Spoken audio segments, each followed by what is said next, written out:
नाज़रीन हिन वक्त ॾेवण शाख जे मथा बीठो आहियां जिथे पानी त बंद है। हिन महीने में पानी बंद थींदो आहे पर उन खां पहिरीं जेका हिन शाख जी हालत है वह तमाम घणी बिगड़ियल है। मां तव्हांखे ॾेखारींदो हलां त केतिरियूं ई गैर कानूनी तौर ते नूलियूं लॻल आहिनि उन खां अलावा हिन शाख जी कॾहिं बि खाटी कान थी आहे। हितां जे आबादगारनि वस वारनि खां अपील कई आहे अचो त उन्हनि खां पुछूं त उन जो वधीक छा चवणु आहे। शाख जी खाटी खणाए ॾियो, गैर कानूनी असांजो नूलियूं बंदि करायूं वञनि ऐं असांखे शाख जी पाणी न आहे। बाला ऑफिसरनि खे असांजो इतिजाज आहे त महिरबानी करे असांजो हिन शाख जी खाटी खणाए ॾेई वञे ऐं असांजे हिन खाटी वाटर जा जेके नूल आहिनि गैर कानूनी नूल आहिनि इहे बंदि कराया वञनि।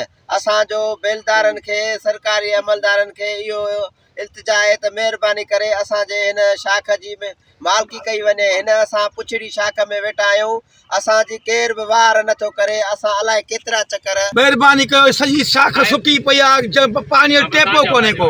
महिरबानी कयो, मथे लूल अलाए छा खुलिया पिया।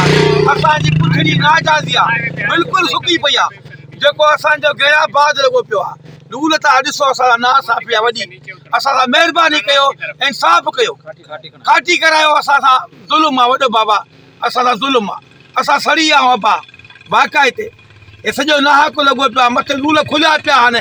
हेॾे का शइ खाटी खणी वञे। हिन वाटर शाख ते 1000 खां 2000 ज़मीन आहे, खाटी खणी वञे। महिरबानी करे खाटी खणाई वञे ऐं जेके गैर कानूनी नूलियूं लॻल आहिनि इहे बंदि करायूं वञनि, असांखे खाटी खणाई ॾेई वञे। नाज़रीन आबादगारनि जूं ॻाल्हियूं ॿुधियूं, उन जो इहो ई चवणु आहे त केतिरनि ई सालनि खां वठी हीअ ॾेवणा शाख वहंदड़ आहे पर असां सां वॾो ज़ुल्म ऐं नाहक इहो आहे त बासर ज़मींदार जेके आहिनि उहे शाख में नूलियूं हणी करे असां पुछड़ीअ वारनि जो पाणी जेको आहे सो बंदि करे रहिया आहिनि।